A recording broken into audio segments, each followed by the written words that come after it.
ಇದೀಗ ಇದೇ ಟ್ರೆಂಡ್ ಅನ್ನ ನೋಡೋಣ. ಇದರಲ್ಲಿ ಯಾವೆಲ್ಲ ಅಭ್ಯರ್ಥಿಗಳು ಮುನ್ನೆಲೆಯಲ್ಲಿದ್ದಾರೆ, ಯಾವೆಲ್ಲ ಅಭ್ಯರ್ಥಿಗಳು ಹಿನ್ನೆಲೆಯಲ್ಲಿದ್ದಾರೆ, ಯಾವೆಲ್ಲ ಅಭ್ಯರ್ಥಿಗಳು ಸಮಬಲವನ್ನ ಕಾಪಾಡಿಕೊಳ್ತಿದ್ದಾರೆ. ದಕ್ಷಿಣ ಲೋಕ ರಣಕಣದಲ್ಲಿ ಹೇಗಿದೆ ಇವತ್ತಿನ ಟ್ರೆಂಡ್, ಏನಿದೆ ರಾಜ್ಯದ 28 ಕ್ಷೇತ್ರಗಳಲ್ಲಿನ ಅಲೆ ಹೇಗಿದೆ, 2 ಹಂತಗಳ ಚುನಾವಣೆಯ ಚಿತ್ರಣ, ಯಾವುದಾದ್ರೂ ಬದಲಾವಣೆ ಆಗಿದೆಯಾ ಅಥವಾ ಸಮಬಲ ಕಾಯ್ದುಕೊಂಡಿದ್ರಾ ಅಥವಾ ಹಳೆ ಮೈಸೂರಿನಲ್ಲಿ ದಿಕ್ಕು ಬದಲಿಸಿದ್ದೇ ಇವತ್ತಿನ ಹವಾ, ಇವೆಲ್ಲವೂ ಕೂಡ ಇರುವಂಥದ್ದು. ನಿನ್ನೆ ಮುಂದಿದ್ದವರು ಹಿಂದೆ ಬಿದ್ದಿದ್ಯಾಕೆ, ಹಳೆ ಮೈಸೂರಿನಲ್ಲಿ ದಿಕ್ಕು ಬದಲಿಸಿದ್ದೇ ಚುನಾವಣೆಯ ಟ್ರೆಂಡ್ ಎನ್ನುವಂಥದ್ದು. ನಿನ್ನೆ ಮುಂದಿದ್ದವರು ಇವತ್ತು ಹಿಂದೆ ಬಿದ್ದಿದ್ಯಾಕೆ, ಡೀಟೇಲ್ಸ್ ಅನ್ನ ಕೊಡ್ತಾ ಹೋಗ್ತೀನಿ. ಇವತ್ತಿನ ಟ್ರೆಂಡ್ ನಲ್ಲಿ ಮೊದಲಿಗೆ ಬೆಂಗಳೂರು ದಕ್ಷಿಣ ಲೋಕಸಭಾ ಕ್ಷೇತ್ರದಲ್ಲಿ ಬಿಜೆಪಿ ಕಂಟೆಸ್ಟ್ ಆಗಿ ತೇಜಸ್ವಿ ಸೂರ್ಯ ಅವರು ಅಭ್ಯರ್ಥಿ, ಇನ್ನೊಂದು ಕಡೆ ಕಾಂಗ್ರೆಸ್ನಿಂದ ಸೌಮ್ಯ ರೆಡ್ಡಿ ಅವರು ಕಣಕ್ಕೆ ಇಳಿದಿರುವಂಥದ್ದು. ಇವತ್ತಿನ ಟ್ರೆಂಡ್ ಪ್ರಕಾರ ಬೆಂಗಳೂರು ದಕ್ಷಿಣದಲ್ಲಿ ಬಿಜೆಪಿ ಎಷ್ಟು ಟ್ರೆಂಡ್ ಅಲ್ಲಿ ಮುಂದ್ಗಡೆ ಇದೆ, ಹಾಗೆ ಕಾಂಗ್ರೆಸ್ ಎಷ್ಟಿದೆ. ಬಿಜೆಪಿ 58% ಮುನ್ನೆಲೆಯನ್ನ ಸಾಧಿಸಿರುವಂಥದ್ದು, ಕಾಂಗ್ರೆಸ್ 42% ಇದೆ.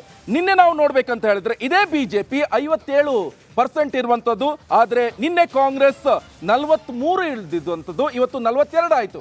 ಮೊನ್ನೆಷ್ಟು ಲಾಸ್ಟ್ ಟೈಮ್ ಗಮನಿಸಿದ್ವಿ, ಕಾಂಗ್ರೆಸ್ ಇಂದ ಸೌಮ್ಯ ರೆಡ್ಡಿ ಪರವಾಗಿ ಸಿಎಂ ಸಿದ್ದರಾಮಯ್ಯನವರೇ ಸ್ವತಃ ಪ್ರಚಾರಕ್ಕೆ ಇಳಿದಿದ್ರು. ಆ ಸಂದರ್ಭದಲ್ಲಿ ರ್ಯಾಲಿ ಕೂಡ ಮಾಡಿದ್ರು. ಒಂದಿಷ್ಟು ಚೇಂಜಸ್ಗಳು ಆಗುತ್ತೆ, ಸ್ವಾಭಾವಿಕ. ಇವತ್ತು ಬಿಜೆಪಿ ಮುನ್ನೆಲೆಗೆ ಬಂತು, ಅದು ಕೂಡ 1%, 58 ಆಗಿದೆ. ನಿನ್ನೆ ಇದೇ ಬಿಜೆಪಿಯ ಟ್ರೆಂಡ್ 57 ಇರುವಂಥದ್ದು. ಯಾಕಂತ ಹೇಳಿದ್ರೆ ಸಾಮಾನ್ಯವಾಗಿ ಒಂದಿಷ್ಟು ರಾಜಕೀಯ ನಾಯಕರು ಇರ್ಬೋದು ಅಥವಾ ಸಿನಿಮಾ ನಟರು ಇರ್ಬೋದು ಅಥವಾ ಪ್ರಭಾವಿ ನಾಯಕರು ಇರ್ಬೋದು, ಇವರೆಲ್ಲರೂ ಕೂಡ ಪ್ರಚಾರ ರ್ಯಾಲಿ ಅಂತ ಬಂದಂಥ ಸಂದರ್ಭದಲ್ಲಿ ಒಂದಿಷ್ಟು ಬದಲಾವಣೆಗಳು ಆಗೋದು ಕಾಮನ್. ಹಾಗೆ ನೆಕ್ಸ್ಟ್ ಯಾವ ಲೋಕಸಭಾ ಕ್ಷೇತ್ರ, ಬೆಂಗಳೂರು ಸೆಂಟ್ರಲ್ ಲೋಕಸಭಾ ಕ್ಷೇತ್ರ. ಬೆಂಗಳೂರು ಸೆಂಟ್ರಲ್ನಿಂದ ಬಿಜೆಪಿಯಿಂದ PC ಮೋಹನ್ ಅವರು ಕಂಟೆಸ್ಟ್ ಮಾಡ್ತಾ ಇರುವಂಥದ್ದು, ಹಾಗೆ ಕಾಂಗ್ರೆಸ್ನಿಂದ ಮನ್ಸೂರ್ ಅಲಿ ಖಾನ್ ಅವರು ಕಂಟೆಸ್ಟ್ ಮಾಡ್ತಾ ಇದ್ದಾರೆ. ಹಾಗಾದ್ರೆ ಇವತ್ತಿನ ಟ್ರೆಂಡ್ ಅಲ್ಲಿ ಬಿಜೆಪಿಯ ಪರವಾಗಿ ಎಷ್ಟು ಒಲವಿದೆ? 56% ಒಲವಿದೆ. ಕಾಂಗ್ರೆಸ್ನಲ್ಲಿ 44% ಒಲವಿದೆ. ಹಾಗಾದ್ರೆ ನಿನ್ನೆಯ ಬಿಜೆಪಿ ಒಲವು ಎಷ್ಟು ಪರ್ಸೆಂಟ್ ಇದೆ ಅಂತ ಹೇಳಿದ್ರೆ 54%. ಈಗ 2% ಬೆಂಗಳೂರು ಸೆಂಟ್ರಲ್ ಇಂದ PC ಮೋಹನ್ ಪರವಾಗಿ ಒಲವಿರುವಂಥದ್ದು. ಹಾಗೆ ಕಾಂಗ್ರೆಸ್ ನಿನ್ನೆ 46 ಇತ್ತು, ಇವತ್ತು 2% ಇಳಿದು ಹೋಗಿದೆ, 44% ಬಂದಿದೆ. ಹಾಗಾದ್ರೆ ಬೆಂಗಳೂರಿನ ಸೆಂಟ್ರಲ್ನ ಇವತ್ತಿನ ಚಿತ್ರಣ ಏನಾಯ್ತು? ಇವತ್ತು ನಾವು ನೋಡ್ತಿದ್ವಿ ಕಂಟಿನ್ಯೂ ಆಗಿ ಬಿಜೆಪಿಯಿಂದ PC ಮೋಹನ್ ಅವರು ರ್ಯಾಲಿಯನ್ನ ಮಾಡ್ತಾ ಇದ್ರು. ಒಂದಿಷ್ಟು ಬದಲಾವಣೆ ಆಗುತ್ತೆ, ಜನರ ಒಲವು ಕೂಡ ಬದಲಾಗುತ್ತೆ. ಒಂದಿಷ್ಟು ಜಾಗಗಳಿಗೆ ಹೋಗಂತ ಸಂದರ್ಭದಲ್ಲಿ ಅಥವಾ ಬೇರೆ ಬೇರೆ ವಿಚಾರಕ್ಕೆ ಸಂಬಂಧಪಟ್ಟಂತೆ ಟ್ರೆಂಡ್ ಕೂಡ ಬದಲಾಗುತ್ತೆ, ಜನರ ಮನಸ್ಸು ಕೂಡ ತಿರ್ಚುತ್ತೆ. ಯಾಕಂತ ಹೇಳಿದ್ರೆ ಸಾಮಾನ್ಯವಾಗಿ ಒಂದಿಷ್ಟು ಚಿತ್ರನಟರು ಇರ್ಬೋದು ಅಥವಾ ರಾಜಕೀಯ ಯಾರು ಬಂದಂಥ ಸಂದರ್ಭದಲ್ಲಿ ಅಂದರೆ ಇವ್ರಿಗಿಂತ ಉನ್ನತ ಅಂದರೆ CM ಅಥವಾ ಮಾಜಿ CM ಅಥವಾ ಹಾಲಿ MP ಇವರೆಲ್ಲ ಇವರಿಗೆ ಸಪೋರ್ಟ್ ಮಾಡ್ತಾ ಇರುವಂಥ ಸಂದರ್ಭದಲ್ಲಿ ಜನರ ಮನಸ್ಥಿತಿ ಕೂಡ ಬದಲಾವಣೆ ಆಗುತ್ತೆ. ಆ ಸಂದರ್ಭದಲ್ಲಿ ಒಂದಿಷ್ಟು ಏರಿಳಿತಗಳು ಕೂಡ ಆಗೋದು ಕಾಮನ್. ಇನ್ನೊಂದು ಬೆಂಗಳೂರಿನ ಉತ್ತರ ಲೋಕಸಭಾ ಕ್ಷೇತ್ರದ ಇವತ್ತಿನ ಟ್ರೆಂಡ್ ಯಾವ ರೀತಿಯಾಗಿದೆ? ಬೆಂಗಳೂರು ಉತ್ತರ ಲೋಕಸಭಾ ಕ್ಷೇತ್ರದಲ್ಲಿ ಕಂಟೆಸ್ಟ್ ಮಾಡ್ತಾ ಇರುವಂಥದ್ದು ಬಿಜೆಪಿಯಿಂದ ಶೋಭಾ ಕರಂದ್ಲಾಜೆ, ಕಾಂಗ್ರೆಸ್ನಿಂದ ರಾಜೀವ್ ಗೌಡ ಅವರು. ಬಿಜೆಪಿಯಿಂದ ಕಳೆದ ಬಾರಿ ಲೋಕಸಭಾ ಸಂದರ್ಭದಲ್ಲಿ 2019 ಲೋಕಸಭಾ ಎಲೆಕ್ಷನ್ ಸಂದರ್ಭದಲ್ಲಿ ಉಡುಪಿ ಹಾಗೆ ಚಿಕ್ಕಮಗಳೂರಿನಿಂದ ಶೋಭಾ ಕರಂದ್ಲಾಜೆ ಕಂಟೆಸ್ಟ್ ಮಾಡಿದ್ರು. ಬಟ್ ಈಗ ಅವರದ್ದು ಕ್ಷೇತ್ರ ಬದಲಾವಣೆ ಆಗಿದೆ, ಬೆಂಗಳೂರು ಉತ್ತರದಿಂದ ಕಂಟೆಸ್ಟ್ ಮಾಡ್ತಾ ಇದ್ದಾರೆ. ಹಾಗಾದ್ರೆ ಬಿಜೆಪಿಯ ಪರವು ಯಾವ ರೀತಿಯಾಗಿದೆ, ಜನರ ಮನಸ್ಸು ಯಾವ ರೀತಿಯಾಗಿದೆ? ಇವತ್ತಿನ ಟ್ರೆಂಡ್ 50% ಬಿಜೆಪಿ ಆದ್ರೆ ಕಾಂಗ್ರೆಸ್ ಕೂಡ 50. ನೋಡಿ, ಸಮಬಲ ಕಾಯ್ದುಕೊಂಡಿದೆ. ಇಬ್ರು ಕೂಡ ಇವತ್ತಿನ ಬಿಜೆಪಿ ಹಾಗೆ ಕಾಂಗ್ರೆಸ್ ಎರಡು ಕೂಡ ಸಮಬಲ ಕಾಯ್ದುಕೊಂಡಿದೆ. ನಿನ್ನೆ ನಾವು ಗಮನಿಸಬೇಕಂತ ಹೇಳಿದ್ರೆ ಬಿಜೆಪಿ 53 ಇತ್ತು, ಇವತ್ತು 53ರಿಂದ 50ಕ್ಕೆ ಇಳಿದಿದೆ. ಹಾಗೆ ಕಾಂಗ್ರೆಸ್ ಏರಿಕೆ ಕಂಡಿದೆ, 47 ಇರುವಂಥದ್ದು ಇವತ್ತು 50ಕ್ಕೆ ದಾಟಿದೆ. ಬಿಜೆಪಿ ಹಾಗೆ ಕಾಂಗ್ರೆಸ್ ಎರಡು ಕೂಡ ಸಮಬಲವನ್ನ ಕಾಯ್ದುಕೊಂಡಿದೆ. ಇವತ್ತಿನ ಬೆಂಗಳೂರು ಉತ್ತರ ಲೋಕಸಭಾ ಕ್ಷೇತ್ರದ ಜನರ ಟ್ರೆಂಡ್ ಯಾವ ರೀತಿಯಾಗಿದೆ ಅಂತ ಗಮನಿಸಬೇಕಂತ ಹೇಳಿದ್ರೆ ಇಬ್ರು ಕೂಡ ಸಮಬಲವನ್ನ ಕಾಯ್ದುಕೊಂಡಿದ್ದಾರೆ. ನಾಳೆ ಇದು ಹೆಚ್ಚು ಕಮ್ಮಿ ಆಗ್ಬೋದು, ನಾಳೆ ಏರ್ಬೋದು ಅಥವಾ ಬಿಜೆಪಿ ಇಳಿಬಹುದು, ಇಲ್ಲ ಕಾಂಗ್ರೆಸ್ ಏರ್ಬೋದು ಅಥವಾ ಇಳಿಬಹುದು. ನಿನ್ನೆ ಅಷ್ಟೇ ನೋಡಿ, ಕಾಂಗ್ರೆಸ್ 47 ಇದ್ದಿದ್ದು 2 ಪಾಯಿಂಟ್ ಜಾಸ್ತಿ ಆಯಿತು, 50 ಆಯಿತು. ಹಾಗೆ ಬಿಜೆಪಿ ನಿನ್ನೆ 53 ಇದ್ದಿದ್ದು ಮತ್ತೆ ಇಳಿದು 50. ಇಬ್ರು ಕೂಡ ಸಮಬಲವನ್ನ ಕಾಯ್ದುಕೊಂಡಿದ್ದಾರೆ. ಹಾಗಾದ್ರೆ ಬೆಂಗಳೂರು ನೆಕ್ಸ್ಟ್ ಕ್ಷೇತ್ರ ಬೆಂಗಳೂರು ಗ್ರಾಮಾಂತರ ಕ್ಷೇತ್ರ. ಬೆಂಗಳೂರು ಗ್ರಾಮಾಂತರದಲ್ಲಿ ಬಿಜೆಪಿಯಿಂದ ಡಾಕ್ಟರ್ CN ಮಂಜುನಾಥ್ ಅವರು ಬಿಜೆಪಿಯಿಂದ ಅಂದ್ರೆ ಮೈತ್ರಿ ಅಭ್ಯರ್ಥಿ NDA ಅಭ್ಯರ್ಥಿಯಾಗಿ ಕಂಟೆಸ್ಟ್ ಮಾಡ್ತಾ ಇದ್ದಾರೆ. ಕಳೆದ ಬಾರಿ 2019 ಎಲೆಕ್ಷನ್ ಸಂದರ್ಭದಲ್ಲಿ, ಲೋಕಸಭಾ ಎಲೆಕ್ಷನ್ ಸಂದರ್ಭದಲ್ಲಿ ಕಾಂಗ್ರೆಸ್ನಿಂದ ಕೇವಲ 1 ಸೀಟನ್ನು ಗೆದ್ದಿರುವಂತಹ ಇದೇ DK ಸುರೇಶ್ ಅವರು ಕಂಟೆಸ್ಟ್ ಮಾಡ್ತಾ ಇದ್ರು. ಹಾಗಾದ್ರೆ DK ಸುರೇಶ್ ಹಾಗೆ CN ಮಂಜುನಾಥ್ ಅವರ ಇವತ್ತಿನ ಜನರ ಒಲವು ಹಾಗೆ ಯಾವ ರೀತಿಯಾಗಿದೆ ಇವತ್ತಿನ ಟ್ರೆಂಡ್ ಅಂತ ಹೇಳಿದ್ರೆ, ಬಿಜೆಪಿಯಿಂದ 51%, ನೋಡಿ ಕಾಂಗ್ರೆಸ್ 49% ಆಗಿದೆ. ನಿನ್ನೆ ಇದೇ ಬಿಜೆಪಿ 51 ಇದ್ದುದು ಇವತ್ತು ಕೂಡ ಸಮಬಲವನ್ನ ಕಾಯ್ದುಕೊಂಡು ಅಂತ ಕೆಲಸ ಮಾಡಿದೆ. ಆದ್ರೆ ಕಾಂಗ್ರೆಸ್ 49 ಇದ್ದುದು ಸೇಮ್ 2. ಇದು ಹೈ ವೋಲ್ಟೇಜ್ ಕದನ. ಯಾಕಂತ ಹೇಳಿದ್ರೆ ಪ್ರತಿಷ್ಠೆಯ ಕದನ ಕೂಡ ಹೌದು. DK ಸುರೇಶ್ ಅವರು DK ಶಿವಕುಮಾರ್ ಅವರ ತಮ್ಮ ಈ ನಿಟ್ಟಿನಲ್ಲಿ ಪ್ರತಿಷ್ಠೆಯ ಕಣ. ಒಂದ್ ಕಡೆಯಲ್ಲಿ JDS ಇಂದ ನಿಂತ್ಕೊಂಡಿರುವಂತಹ ಕುಮಾರಸ್ವಾಮಿ ಅವರು ಹಾಗೆ ದೇವೇಗೌಡರು ನಿಲ್ಲಿಸಿರುವಂತಹ ಏಕೈಕ ಕ್ಯಾಂಡಿಡೇಟ್ ಅಂತ ಹೇಳಿದ್ರೆ CN ಮಂಜುನಾಥ್ ಅವರು. ಹಾಗಾದ್ರೆ ಒಂದಿಷ್ಟು ಪ್ರತಿಷ್ಠೆಯ ಮಾಜಿ ಪ್ರಧಾನಿ, ಮಾಜಿ CM ಪ್ರತಿಷ್ಠೆಯ ಕದನ. ಈಗ ಹಾಲಿ ಉಪಮುಖ್ಯಮಂತ್ರಿ ಹಾಗೆ CM ಸಿದ್ದರಾಮಯ್ಯನವರ ಪ್ರತಿಷ್ಠೆಯ ಕದನ ಕೂಡ ಹೌದು. ಇನ್ ಕೇಸ್ ಏನಾದರೂ DK ಸುರೇಶ್ ಸೋತ್ರೆ ಪ್ರತಿಷ್ಠೆಗೆ ಕುತ್ತು ಬರುವಂಥದ್ದು ಖಡಾಖಂಡಿತ ಹೌದು. ಆದ್ರೆ ನಿನ್ನೆ ಇವತ್ತು ಎರಡಕ್ಕೂ ಹೋಲಿಕೆ ಮಾಡಿದ್ರೆ ಎರಡೂ ಕೂಡ ಸಮಬಲವನ್ನು ಕಾಯ್ದುಕೊಂಡಿದ್ದಾರೆ. ನಿನ್ನೆ ಕೂಡ ಕಾಂಗ್ರೆಸ್ 49% ಇದೆ, ಇವತ್ತು ಕೂಡ 51%, 51% ಬಿಜೆಪಿ ಸಮಬಲವನ್ನ ಕಾಯ್ದುಕೊಂಡಿದ್ದಾರೆ. ಮೊನ್ನೆಷ್ಟೇ ನೋಡಿದ್ವಿ, ಅಮಿತ್ ಶಾ ಅವರು ಬಿಜೆಪಿಯ ಕಾರ್ಯಕ್ರಮಕ್ಕೆ ಬಂದಿದ್ರು. ನೆಕ್ಸ್ಟ್ ತುಮಕೂರು ಲೋಕಸಭಾ ಕ್ಷೇತ್ರದಲ್ಲಿ ಬಿಜೆಪಿಯಿಂದ ವಿ ಸೋಮಣ್ಣ ಅವರು ಕಂಟೆಸ್ಟ್ ಮಾಡ್ತಾ ಇರುವಂತದ್ದು. ಕಾಂಗ್ರೆಸ್ ಇಂದ ಮುದ್ದಹನುಮೇಗೌಡರವರು ಬಿಜೆಪಿಯಿಂದ ಕಾಂಗ್ರೆಸ್ ಹೋಗಿ ಈಗ MP ಕಂಟೆಸ್ಟ್ ಮಾಡ್ತಾ ಇದ್ದಾರೆ. ಇನ್ನೊಂದು ಕಡೆಯಲ್ಲಿ ವಿ ಸೋಮಣ್ಣ ಅವರು ತುಮಕೂರು ಕ್ಷೇತ್ರದಿಂದ ಒಂದಿಷ್ಟು ವೈಮನಸ್ಸಿತ್ತು, ಎಲ್ಲವನ್ನ ಸರಿಗಡ್ಡಿ ಬಿಜೆಪಿ ವರಿಷ್ಠರ ಮಾತಿನಂತೆ, ಬಿಜೆಪಿ ಹೈಕಮಾಂಡ್ ಮಾತಿನಂತೆ ತುಮಕೂರಿಂದ ಕಂಟೆಸ್ಟ್ ಮಾಡ್ತಾ ಇದ್ದಾರೆ. ಹಾಗಾದ್ರೆ ಇವತ್ತಿನ ಟ್ರೆಂಡ್ ಯಾವ ರೀತಿಯಾಗಿದೆ ಬಿಜೆಪಿ ಹಾಗೆ ಕಾಂಗ್ರೆಸ್ ಇಂದು? ಬಿಜೆಪಿಯ ತುಮಕೂರಿಂದ ಇವತ್ತಿನ ಟ್ರೆಂಡ್ 51% ಇದೆ, ಹಾಗೆ ಕಾಂಗ್ರೆಸ್ 49% ಇರುವಂತದ್ದು. ಆದ್ರೆ ನಿನ್ನೆ ಇದೇ ಬಿಜೆಪಿದು 50% ಇದೆ, ಕಾಂಗ್ರೆಸ್ ಇಂದ 50%, ಆದ್ರೆ ಬಿಜೆಪಿಯಿಂದ ಇವತ್ತು 1% ಹೆಚ್ಚಾಗಿದೆ, ಕಾಂಗ್ರೆಸ್ ಇಂದ 1% ಮೈನಸ್ ಆಗಿದೆ. ನೋಡಿ, ಇದೆಲ್ಲ ರಾಜಕೀಯ ಲೆಕ್ಕಾಚಾರ ಇರುವಂತದ್ದು. ಜನರ ಮಲದಾಳ ಹಾಗೆ ಜನರ ಒಲವು ಯಾವ ರೀತಿಯಾಗಿ ಚೇಂಜ್ ಆಗುತ್ತೆ ಅಂತ ಹೇಳೋಕ್ಕಾಗಲ್ಲ. ಟೋಟಲ್ ಕರ್ನಾಟಕದಲ್ಲಿ 2 ಹಂತದಲ್ಲಿ ಚುನಾವಣೆ ನಡೆಯುತ್ತೆ. ಫಸ್ಟ್ 14 ಲೋಕಸಭಾ ಕ್ಷೇತ್ರದಲ್ಲಿ ಚುನಾವಣೆ ನಡೆದ್ರೆ ಮತ್ತೆ 14 ಲೋಕಸಭಾ ಕ್ಷೇತ್ರದಲ್ಲಿ 2ನೇ ಹಂತದ ಮತದಾನ ಪ್ರಕ್ರಿಯೆ ನಡೆಯುತ್ತೆ. ಅಲ್ಲಿ ತನಕ ಏನಾದರೂ ಟ್ರೆಂಡ್ ಅಲ್ಲೂ ಕೂಡ ಹೆಚ್ಚು ಕಡಿಮೆ ಆಗ್ಬೋದು. ಈಗ ಡೇ ಬೈ ಡೇ ನಾವು ಟ್ರೆಂಡ್ ಅನ್ನು ಹೇಳ್ತಾ ಇದ್ರು, ಯಾರ ಅಭ್ಯರ್ಥಿ ಪರ ಒಲವಿದೆ, ಬಿಜೆಪಿಯ, JDS ಅಥವಾ ಬೇರೆ ಬೇರೆ ಅಭ್ಯರ್ಥಿಗಳಿದ್ದಾರೆ. ಇದರಲ್ಲಿ ಮೇಯ್ನ್ ಆಗಿ ಕಂಡು ಬರ್ತಾ ಇರುವಂತಹ ಬಿಜೆಪಿ ಹಾಗೆ ಕಾಂಗ್ರೆಸ್ ಅಭ್ಯರ್ಥಿ ಪರವಾಗಿ ತುಮಕೂರಿನಲ್ಲಿ ವಿ ಸೋಮಣ್ಣ ಪರವಾಗಿ ಈಗ 51% ಇದ್ರೆ, ಕಾಂಗ್ರೆಸ್ ಪರವಾಗಿ 49% ಇರುವಂತದ್ದು. ನೆಕ್ಸ್ಟ್ ಮೈಸೂರು ಹಾಗೆ ಕೊಡಗು ಲೋಕಸಭಾ ಕ್ಷೇತ್ರದಲ್ಲಿ ಯಾವ ರೀತಿಯಾಗಿ ಒಲವಿದೆ? ಮೈಸೂರಿಂದ ಯದುವೀರ್ ಒಡೆಯವರು ಕಂಟೆಸ್ಟ್ ಮಾಡ್ತಾ ಇದ್ರೆ, ಇನ್ನು ಕಡೆ ಕಾಂಗ್ರೆಸ್ ಇಂದ ಲಕ್ಷ್ಮಣ್ ಅವರು ಕಂಟೆಸ್ಟ್ ಮಾಡ್ತಾ ಇದ್ದಾರೆ. ಹಾಗಾದ್ರೆ ಒಲವು ಯಾವ ರೀತಿಯಾಗಿದೆ, ರಾಜಕೀಯ ಲೆಕ್ಕಾಚಾರಗಳು ಯಾವ ರೀತಿಯಾಗಿದೆ? ಮೈಸೂರು ಕೊಡಗಲ್ಲಿ ನಾವು ಗಮನಿಸಬೇಕಂತ ಹೇಳಿದ್ರೆ ಮೈಸೂರು ಬಿಜೆಪಿ 55% ಒಲವಿದೆ, ಹಾಗೆ ಕಾಂಗ್ರೆಸ್ 45%.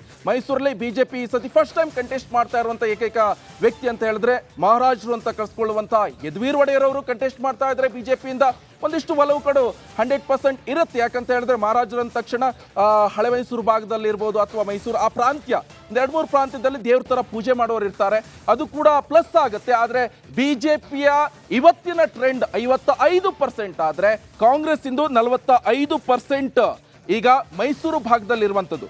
ನೆಕ್ಸ್ಟ್ ಯಾವ ಕ್ಷೇತ್ರ ಹಾಗಾದ್ರೆ? ಮೈಸೂರಿಂದ ದಕ್ಷಿಣ ಕನ್ನಡದಲ್ಲಿ ಬಹಳ ಪ್ರಮುಖವಾಗಿ ಈಗ ಕಂಟೆಸ್ಟ್ ಮಾಡ್ತಾ ಇರುವಂತ ವ್ಯಕ್ತಿ ಅಂದ್ರೆ ಬಿಜೆಪಿಯಿಂದ ಬ್ರಿಜೇಶ್ ಚೌಟ ಅವರು ಕಂಟೆಸ್ಟ್ ಮಾಡ್ತಾ ಇದ್ರೆ, ಇನ್ನೊಂದು ಕಡೆಯಲ್ಲಿ ಕಾಂಗ್ರೆಸ್ ಇಂದ ಇನ್ನೊಬ್ಬರು ವ್ಯಕ್ತಿ ಕಂಟೆಸ್ಟ್ ಮಾಡ್ತಾ ಇರುವಂತದ್ದು. ದಕ್ಷಿಣ ಕನ್ನಡದಲ್ಲಿ ಯಾವ ರೀತಿಯಾಗಿ ಲೆಕ್ಕಾಚಾರಗಳಿರುವಂತದ್ದು, ರಾಜಕೀಯ ಲೆಕ್ಕಾಚಾರವೆಲ್ಲವೂ ಕೂಡ ಇಂಪಾರ್ಟೆಂಟ್ ಆಗುತ್ತೆ.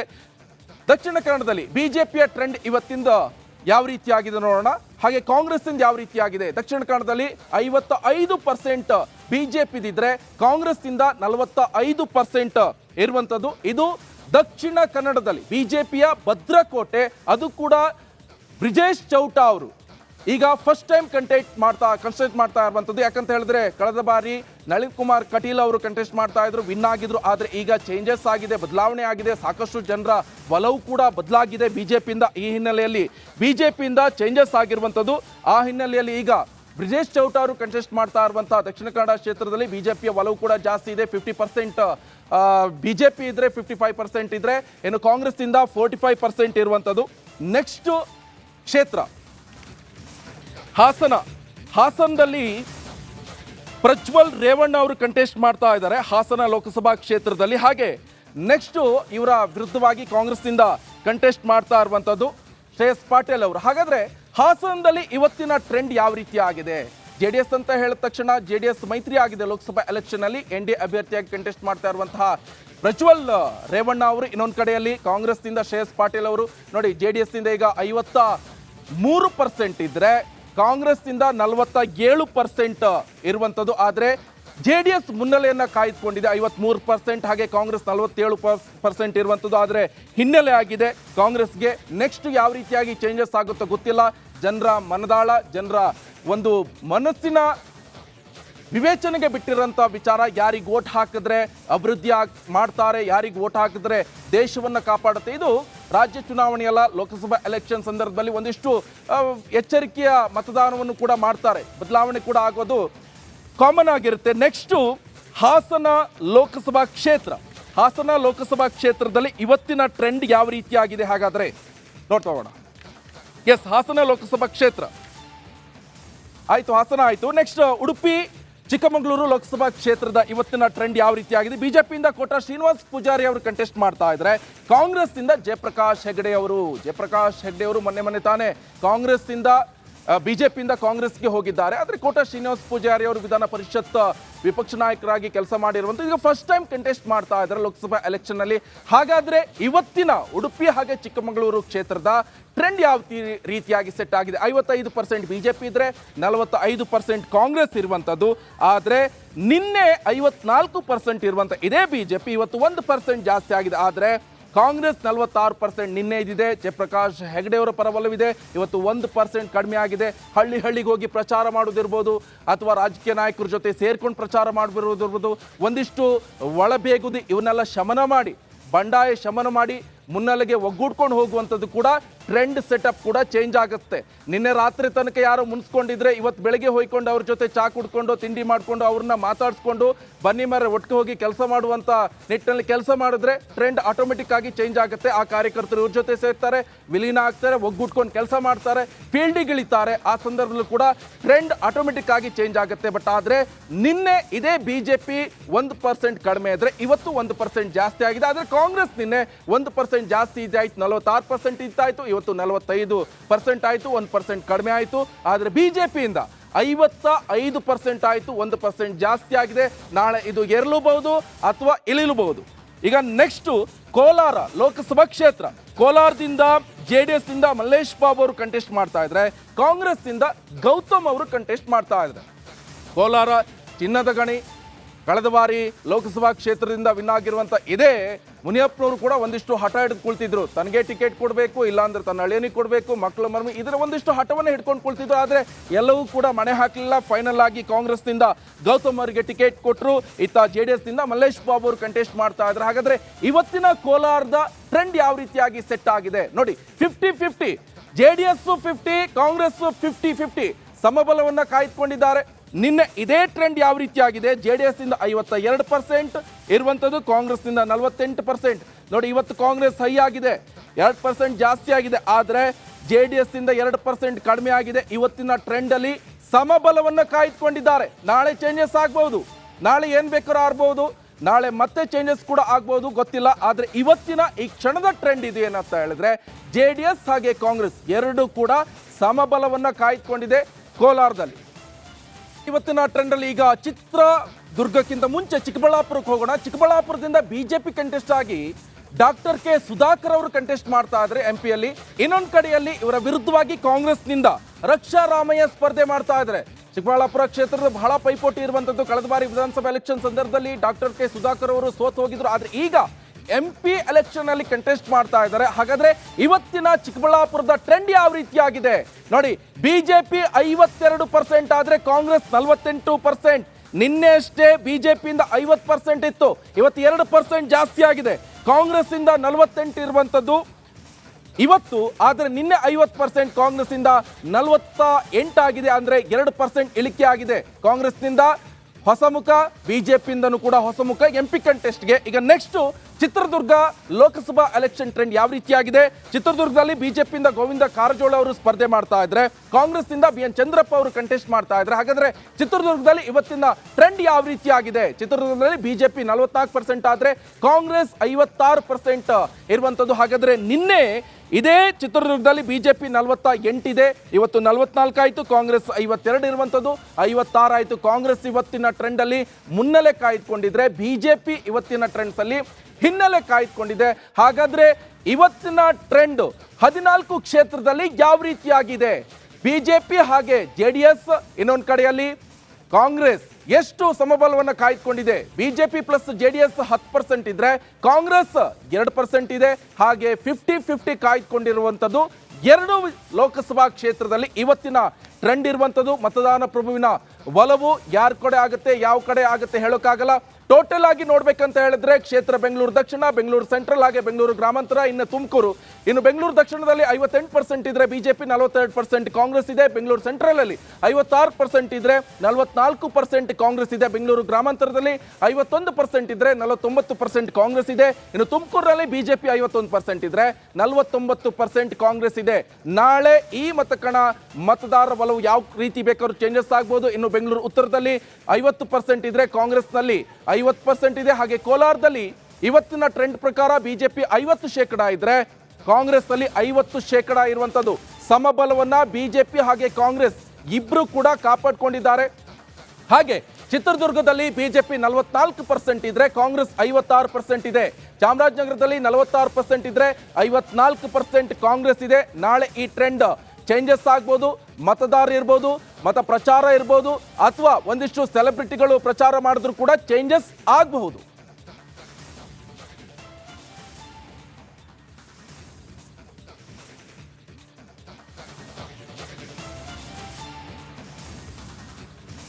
ಇದಾಗಿತ್ತು ಇವತ್ತಿನ ಟ್ರೆಂಡ್. ನಮಸ್ಕಾರ, ಕರ್ನಾಟಕ ಪ್ರೈಮ್ ಟೈಮ್ಗೆ ಸ್ವಾಗತ. ನಾನು ಜಯಪ್ರಕಾಶ್ ಶೆಟ್ಟಿ. ಇಡೀ ಕರ್ನಾಡು ಇವತ್ತು ರೆಬೆಲ್ ಆಗಿ ನಿಂತಿದೆ. ಈ ಹಗರಣಗಳನ್ನು ಸದನದಲ್ಲಿ ಪ್ರಸ್ತಾಪ ಮಾಡಲು ಕೂಡ ಕಾಂಗ್ರೆಸ್ ಹಿಂದೇಟು ಹಾಕಿದ್ದೇಕೆ? ನಿಮ್ಗೆ ಸಂಬಳ ಅದಕ್ಕೆ, ನಿಮಗೆ ವಾಹನ ಅದಕ್ಕೆ, ನಿಮಗೆ ವೆಪನ್ ಅದಕ್ಕೆ, ನೀವು ಅದನ್ನು ಸೆರೆ ಹಿಡಿಬೇಕಾಗಿದೆ. ನೀವು ವಿದ್ಯುತ್ ಬರ ಇದೆ ಅಂತ ಹೇಳ್ತಾ ಇದ್ದೀರಿ, ಎಲ್ಲಿ ಬರ ಇದೆ ನೀವು ಹೇಳಬೇಕು. ಪಾಕಿಸ್ತಾನ್ ಆಕ್ಯುಪೈಡ್ ಕಾಶ್ಮೀರ್ ಅದು ಎಂದೆಂದಿಗೂ ನಮ್ಮದು. 40 ಮೆಷಿನ್ಗಳು ತಂದಿತ್ತು ನೋಟ್ ಎಣಿಸುವುದಕ್ಕೆ, ಅದೇ ಹಾಳಾಯಿತು. ಮಥುರಾದ ಗಲಾಟೆ ಇದೆಯಲ್ಲ, ಅದು ಸ್ಥಳೀಯವಾಗಿ ಕೂತು ಪರಿಹರಿಸಬಹುದಾದಂಥ ಕಾನೂನಿದೆ. ಗ್ಯಾರಂಟಿ ಯೋಜನೆಯಿಂದ ನಷ್ಟ ಆಗಿದೆ, ಲಾಭ ಆಗಿದೆ, ದಯವಿಟ್ಟು ಹೇಳಿ. Dawood Ibrahim most wanted criminal ಯಾವಾಗಾದ ಅಂದರೆ ಇಲ್ಲಿ ತನಕ ಭಾರತ ದೇಶದಲ್ಲಿ ಓರ್ವ ದಲಿತ ಪ್ರಧಾನಿಯಾದಂಥ ಇತಿಹಾಸವೇ ಇಲ್ಲ. ರಿಪಬ್ಲಿಕ್ ವರ್ಲ್ಡ್ ಆಪ್ ಇದು ಕೇವಲ ಅಪ್ಲಿಕೇಶನ್ ಅಲ್ಲ, ಸಮಗ್ರ ಸುದ್ದಿಗಳ ಸಂಪರ್ಕ ಮಾರ್ಗಕ್ಕೆ ಕ್ರಾಂತಿಕಾರಿ ಬದಲಾವಣೆ. ರಿಪಬ್ಲಿಕ್ ವರ್ಲ್ಡ್ ಆಪ್ ಕೇವಲ ಸುದ್ದಿ ಅಪ್ಲಿಕೇಶನ್ ಅನ್ನ ಪರಿಚಯ ಮಾಡ್ತಾ ಇಲ್ಲ, ಬದಲಾಗಿ ಡಿಜಿಟಲ್ ಸುದ್ದಿ ಬಳಕೆಯ ಹೊಸ ಯುಗಕ್ಕೆ ನಾಂದಿ ಹಾಡ್ತಾ ಇದೆ. ಇದೊಂದು ಬ್ರೇಕಿಂಗ್ ನ್ಯೂಸ್, ಪ್ರಭಾವಶಾಲಿ ಕಾರ್ಯಕ್ರಮಗಳಿಗೆ ಗಟ್ಟಿಯಾದ ವೇದಿಕೆ. ರಿಪಬ್ಲಿಕ್ ವರ್ಲ್ಡ್ ಅಪ್ಲಿಕೇಶನ್ ಈಗ ಲೈವ್ ಆಗಿದೆ. ಗೂಗಲ್ ಪ್ಲೇ ಸ್ಟೋರ್ ಮತ್ತು ಆಪಲ್ ಆಪ್ ಸ್ಟೋರ್ ಎರಡರಲ್ಲೂ ಲಭ್ಯವಿದೆ. ಈಗಲೇ ಡೌನ್ಲೋಡ್ ಮಾಡಿ.